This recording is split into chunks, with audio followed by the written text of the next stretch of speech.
Olá, sejam bem-vindas, sejam bem-vindos ao Pérolas Espirituais. Esse canal onde a gente fala sobre espiritualidade, expansão de consciência, despertar espiritual e saúde mental, sempre com muito discernimento. Então, eu sou a Luísa, eu sou professora, sou mentora de terapeutas, sou especialista em terapias contextuais e terapia do esquema. Se tu tá chegando agora e é novo no canal, não deixa de te inscrever e ativa o sininho para não perder nenhum vídeo novo aqui toda semana. Então, no tema do vídeo de hoje, eu resolvi trazer uma questão que para mim foi muito importante na minha jornada, ainda é até hoje, né? Tanto na minha expansão de consciência quanto no meu despertar espiritual, mas principalmente para o meu autoconhecimento, que foi uma coisa que contribuiu bastante no meu caminhar e que eu acho que qualquer pessoa pode se beneficiar disso, que é entender a função das emoções nas nossas vidas, né? A primeira coisa que a gente precisa entender sobre as emoções é que a gente não consegue escolher se a gente vai ter ou não vai ter as emoções, que emoções a gente vai ter e como é que vai ser essa experiência, né? Escolha realmente a gente não tem. O que a gente consegue fazer é aprender a lidar com elas, aprender a regular as nossas emoções, e isso é uma habilidade que pode ser aprendida e pode ser treinada também. As emoções, elas não são boas nem ruins, elas simplesmente são, né? Elas têm essa função de comunicar, né? Como eu estava falando, mas quem atribui valor no sentido de ser bom ou ruim, na verdade, é a nossa mente que atribui isso. Mas a emoção, na verdade, ela é neutra, ela simplesmente é, né? As emoções, elas comunicam. Elas têm esse papel de ser um meio de campo entre o que está acontecendo ao nosso redor, o que está acontecendo fora da gente e o que está acontecendo dentro da gente, né?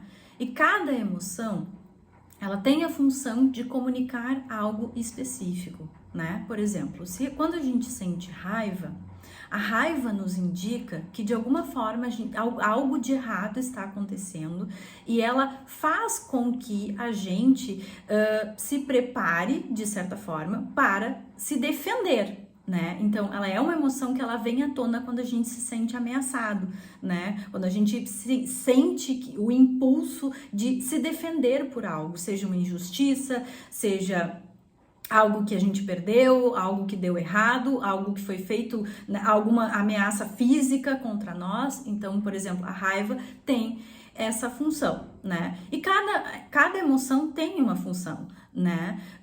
Por exemplo, a tristeza é uma emoção que faz com que a gente consiga refletir sobre o que está acontecendo com a gente. Ela tem essa questão, né?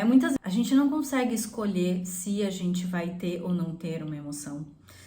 A gente não consegue escolher o que sentir, né? A gente simplesmente sente as emoções, né? Então eu gosto de comparar, por exemplo, com uma analogia que pode não ser a mais bonitinha, mas que eu acho que faz muito sentido, que ajuda muito bem a entender o funcionamento das emoções, é se a gente comparar a experiência das emoções com a vontade de fazer xixi. A gente não consegue escolher quando a gente vai ter vontade de fazer xixi, a gente simplesmente tem, né? A gente pode escolher em que momento que a gente vai no banheiro, ou se a gente vai, e aí o que a gente vai fazer com isso, mas o ter ou não ter a vontade de ir no banheiro, de fazer xixi, a gente não consegue controlar, né? E as emoções são a mesma coisa, a gente não consegue controlar o ter ou não ter as emoções, mas a gente pode sim aprender habilidades para regular as nossas emoções. Então, a gente pode aprender ou desenvolver ou aprimorar habilidades para lidar com as nossas emoções. As emoções, elas seguem o que a gente chama de curva normal. Ela tem um início, ela vai aumentando de intensidade até ela alcançar um pico, né, um pico máximo de ativação emocional, e que inevitavelmente vai decair e ir diminuindo até alcançar nosso estado basal novamente. A intensidade e a duração dessa ativação emocional, ela varia de pessoa para pessoa, né? Tem pessoas que são mais sensíveis e que vão ter uma curva que o pico vai ser mais alto e o tempo que ela vai passar no pico vai ser mais longo. E tem outras pessoas que vai ser menos intensidade e menos tempo. E não tem nada de errado nisso, isso é normal. Varia de pessoa para pessoa, varia de temperamento para temperamento. O que a gente precisa ter em mente quando a gente quer aprender a regular as nossas emoções é que é ter consciência dessa característica nossa, né? De como é que a gente responde às emoções, a gente tende a ficar ativada emocionalmente por mais tempo, né? A gente tem uma ativação mais intensa ou menos intensa, né? Isso é importante de saber. O que a gente precisa ter consciência é de que em que momento, né, dessa ativação emocional a gente tá, porque as estratégias vão mudar, porque os nossos recursos internos também ficam afetados pela ativação emocional, não é? Quando a gente tá no início da curva ou no final dela, é como se a gente tivesse, se a gente pensar nessa curva como se ela fosse, por exemplo, um semáforo, né? No início e no fim da curva seria como se fosse o sinal verde. Ali a gente consegue ter mais domínio, a gente consegue ter mais habilidade e raciocínio maior para conseguir lidar com a ativação emocional. E conforme ela vai subindo no pico de ativação, a gente vai, de certa forma, né, se tornando menos capaz de, digamos assim, raciocinar, né, de usar tanto a nossa mente para lidar com a ativação emocional. A gente precisa pensar que quando a gente tá com a cabeça quente, por exemplo, né, no topo, lá no pico da ativação emocional, a gente vai precisar usar outras estratégias que não dependam do nosso raciocínio. É por isso que a gente, por exemplo, quando a gente tá super ativado, não é um momento bom pra gente tomar decisões. Faz sentido para vocês? Então a gente precisa entender como que é o nosso padrão de resposta emocional, né? Ou seja, da gente poder se conhecer, observar como que as nossas emoções, elas mexem com o nosso corpo, como é que o nosso corpo, como é que a nossa parte fisiológica responde às nossas emoções. Isso é muito importante de reconhecer. Mesmo que a gente não saiba nomear as emoções que a gente está sentindo, a gente poder identificar que a gente está sentindo é um passo muito importante. E vocês ficariam impressionados com a quantidade de pessoas que têm dificuldade de identificar, né, o que as emoções fazem no seu corpo. Né? Então esse é um primeiro ponto bem importante, é a gente identificar como que as emoções mexem com o nosso corpo, como é que o nosso corpo responde fisiologicamente às nossas emoções.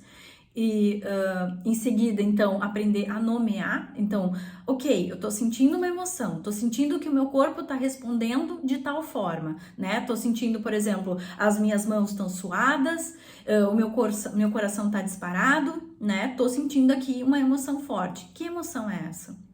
Será que eu tô sentindo ansiedade? Será que eu tô sentindo raiva, né? O que o meu contexto, o que tá ao redor de mim tá né? Que informações isso tá trazendo para mim para que eu possa entender o que eu tô sentindo? Porque é só quando a gente consegue se conhecer nesse nível, né? De conhecer o nosso padrão de resposta emocional, é que a gente pode, então, ter mais domínio de entender e saber o que fazer com elas, né? De desenvolver habilidades, inclusive faz parte, né, dessas habilidades essa identificação, né? Então, reconhecer no corpo, reconhecer que emoção é aquela, entender qual é a função daquela emoção, porque cada emoção tem uma função, cada emoção ela comunica algo, como eu já tinha falado, né? E para que a gente possa aprender, então, a lidar com as nossas emoções, antes de mais nada, a gente precisa estar conectado com a gente mesmo, né? Nesse caminho de autoconhecimento, para mim foi muito importante, então, realizar práticas que me ajudassem a me estar conectada com o meu corpo, estar conectada com o que está acontecendo dentro de mim e com o que está acontecendo ao meu redor, né? Então, uma das práticas que me ajudou muito, né, foi a prática de mindfulness, né, que é uma prática contemplativa que vem do Zen budismo, né, cujo objetivo é esse justamente de que a gente se conecte com o momento presente. com o que a gente está sentindo no momento presente, com o que a gente está pensando no momento presente e saber se descolar, né?